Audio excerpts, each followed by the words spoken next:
What's up, YouTube? It's Eric, a Lions fan. Thanks for clicking on this video. Welcome to my Weekend Ramble series where I kind of push beer and sports out of the way, even though I'm going to be talking about it here a little bit. And I'm just going to sit here and just talk to the camera. I'm going to talk about things that are particularly interesting to me, but they may not be particularly interesting to you. So if you want to, I hope I'm pointing over here in the right area. Come on over here and check out something else, some of the other my recommended videos or other content creators' recommended videos. We would really do appreciate the views that you guys give us. So, guys, I kind of want to come clean right now. I am back from Mexico City, my trip to Mexico. Very nice time down there, even though it was kind of work-related. The disparity from poverty to having some type of monetary income, some kind of money to kind of, I don't want to really say kind of show off or anything like that, but you kind of know you're in Mexico or a different country than you are in the United States.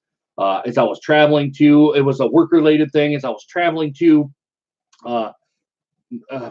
goodness, I don't want to really give out the name where I was at, but as I was traveling to work, you could really see the difference in kind of the lifestyle that people have down in Mexico. As we were going down here, there was a lot of farmland that people were, a lot of farming going on.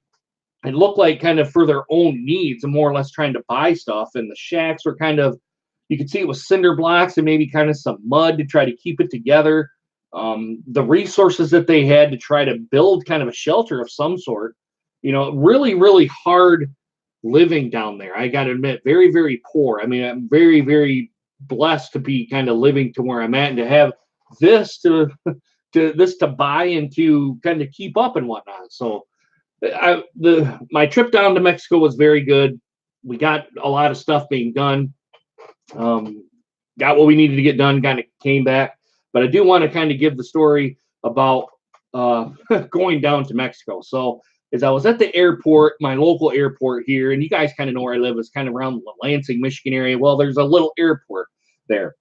So I had to go to the airport, got checked in, got all that stuff done, kind of looking through my bag, making sure I had everything, one final check. Glad I had about 2 hours to try to get, make sure I had everything. Find out that my CPAP mask, you guys know I have sleep apnea. Well, my mask I didn't bring, so I had to come back out, go back home, grab my mask, come back, and I had plenty of time to do it, but it was just kind of something that was stupid that I didn't bring into my bag. Then, as we get into Mexico City, which is about a 5-hour flight from Detroit, we had a connecting flight at Detroit from Lansing. So we get into Mexico City. We're going through customs. We're trying to find the exit. And when we're all through here, we're kind of looking around, and the stores are probably about kind of what you see here. I'm going to kind of back up to give you guys a little perspective of kind of what you're seeing here. But it's probably about this wide and probably about the length of.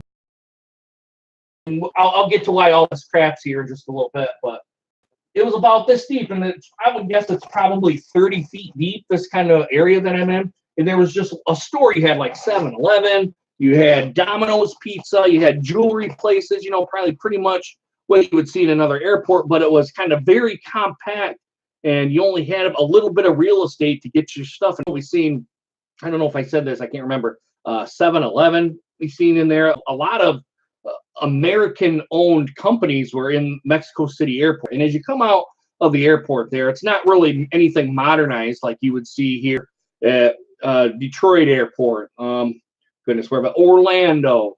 Where's another one? It's LA. All the little airports are kind of modernized.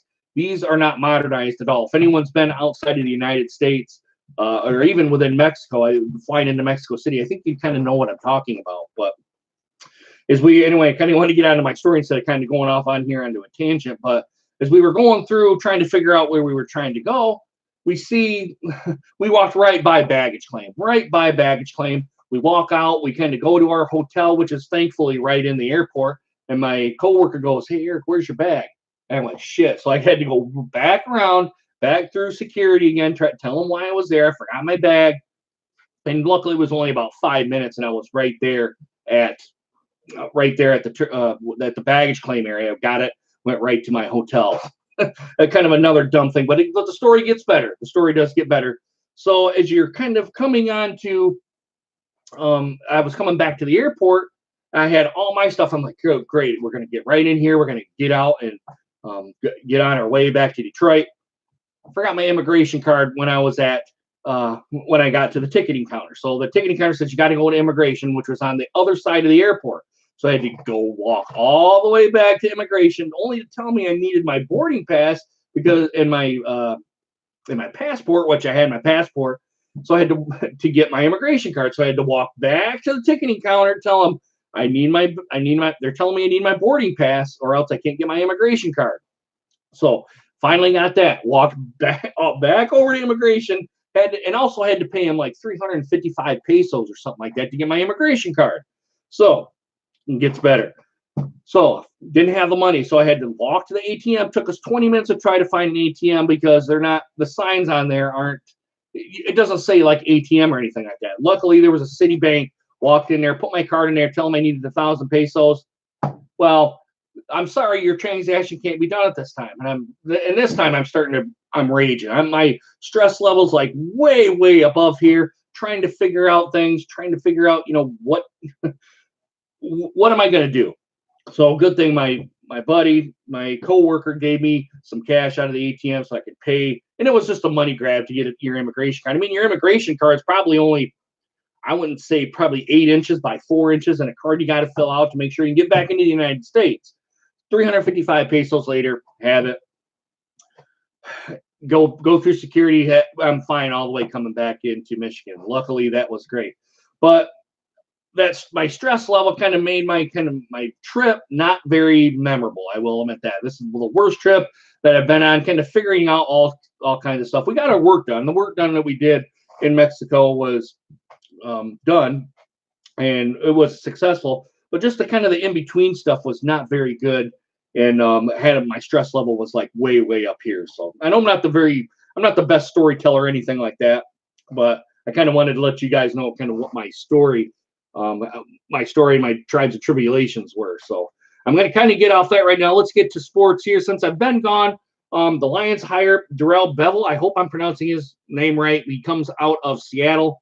I got to do some research about him. We're probably going to see this in videos coming on about, what he does, what kind of offensive philosophies that he has. I'm going to go ahead and put them up here on YouTube for you guys in the coming week. And also, Josh Gates comes to us from Alabama as the Michigan offensive coordinator. And I think there was another hire that they had, like for Michigan, had wide receiver coaches from Florida. And I got to research that too. I think I heard that on the radio coming back from Michigan that they hired somebody.